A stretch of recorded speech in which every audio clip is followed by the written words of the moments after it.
यहाँ पर एक यह दुआ जो आया है ना भैया, ये हमारे आपके लिए भी है।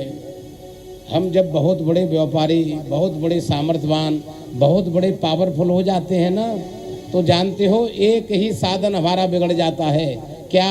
हम श्रेष्ठ का सम्मान नहीं करते। हम वही सुनना चाहते हैं जो हमको प्रिय है। बुखार आ गया हो, जुकाम भी हो गया हो, वैद्य जी हमारे यहाँ रहते हैं। हम पैसे से बहुत बड़े हैं, पावरफुल हैं। वैद्य जी को बुलाएंगे घर, इधर आओ, देखो हमको जुकाम हुआ है। वो बताएंगे सरकार वो आपने कल दही खाया था ना, तो अब आप इस दही को नहीं खाना। क्या कहते हो? दही के बिना तो रह नहीं सकते हम, दही तो खाएंगे। अब ये बताओ वैद्य जी क्या उपाय बताए आपको? उनको पता है कि तुम्हारी मन की मति जो है वो भ्रमित है, इसलिए वह भी कहेंगे एक काम करना, दही आपको ऐसे नहीं खाना है, उसको फ्रिज में रखना, उसमें शक्कर डालना, उसकी लस्सी बनाना और बर्फ डालना और पी जाना, ऊपर से घी और बूरा मिला के और खाना, 3 टाइम खाना। मालूम पड़ा जो आपका ये वॉल्यूम चालू है वो सब बंद, अब सांस लेने की तकलीफ है। ये कब होगा? जब हम श्रेष्ठ का सम्मान नहीं करेंगे। मेरा एक ही भाव है, हम इतने बड़े ना हो कि हमसे हमारे श्रेष्ठ भयभीत रहने लगे। वह भले ही परिवार हो, समाज हो, बड़ा अगर बनाता है ना मेरा ठाकुर, तो जानते हो कुछ करने के लिए बनाता है। अरे क्या हम श्री हनुमान जी से भी बड़े बन सकते हैं? कितने सामर्थ्यवान थे, लेकिन जानते हो शीलवान भी थे। रावण के समक्ष एक प्रश्न आया, सभी ग्रंथों का ज्ञाता था, बहुत विद्वान था। तो हनुमान जी से किसी ने कहा, प्रभु हम तो आपको विद्वान समझ रहे थे, यहाँ तो रावण को विद्वान बताया जाता है, सरकार आप विद्वान नहीं है क्या? हनुमान जी ने कहा हमको विद्वान बनना भी नहीं है। क्यों? बाबा तुलसीदास जी कहते हैं जीवन में कभी विद्वान नहीं बना जाए। क्यों नहीं बना जाए?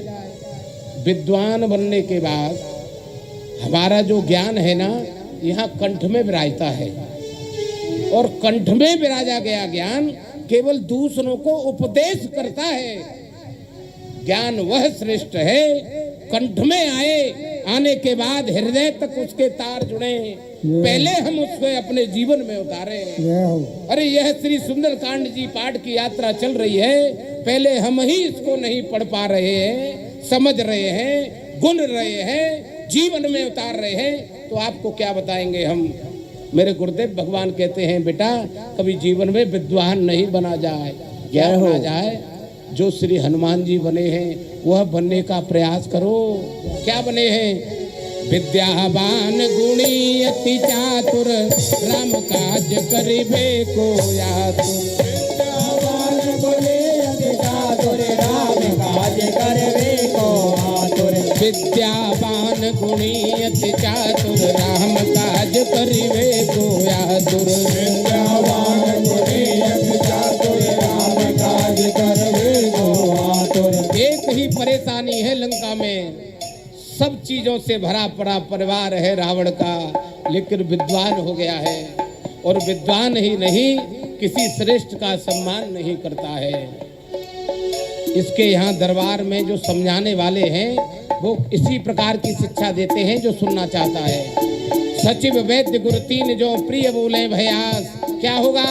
राज धर्म तन तीन कर होए बेगही नाश। यही हाल होता है। रावण के दरबार में सचिव हैं माल्यवन जैसे बड़े बड़े, उनकी नहीं सुनता। वैद्य कौन है लंका में? सुखैन वैद्य, जिन वैद्य की सामर्थ्य पता है आपको। लक्ष्मण जी को जब शक्ति लगी, संजीवनी बूटी उन्हीं ने बताई थी। जीवन दान देने की सामर्थ्य आती है उनको। क्या बेटा अक्षय कुमार मारा गया, रावण अगर शरणागति होता तो जीवन दान नहीं मिलता, लेकिन रावण को यह अहंकार है, अरे मेरे यहाँ का वैद्य है, नौकर है जी। क्या जानता है वो? कहाँ हम, कहाँ ये, अहंकार ले डूबता है। गुरु कौन है रावण के? जानकर आपको आश्चर्य होगा, भोले बाबा, साक्षात भोले बाबा गुरु हैं रावण के। जिसके गुरु भोले बाबा हो उसका चेला ऐसी अनीति करेगा, जगत जननी माँ जगदम्बा को हर के लाएगा, प्रभु से विरोध करेगा, भैया हम जब ही अनीति के पथ पर चलते हैं, जब हम सामर्थ्यवान बनते हैं, ऐश्वर्यवान बनते हैं, श्रेष्ठ का सम्मान छोड़ देते हैं। मूल की बात एक ही है श्री सुंदरकांड में, हमको श्रेष्ठ का सम्मान आना चाहिए। कुछ ना हो, भले ही हम नितांत अभावों में जीवन को चलाएं, लेकिन इस बात को इस मन में बिठाना, परिवार में जो जो बड़े हैं उनका सम्मान करने लग जाना। अरे धन धान नहीं, बहुत कुछ मिलेगा आपको। सम्मान सबसे बड़ा होता है। हमारी आंखें झुकी हुई हैं, कोई मतलब नहीं है सरकार जीवन जीने से। घर में श्रेष्ठ का सम्मान हो। रावण श्रेष्ठ का सम्मान नहीं करता है, इसलिए उसकी लंका समेत समूल नष्ट हो गई। सत्य वेद गुर तीन जो प्रिय बोले भयास, राज धर्म तन तीन कर होय बेगही नाश।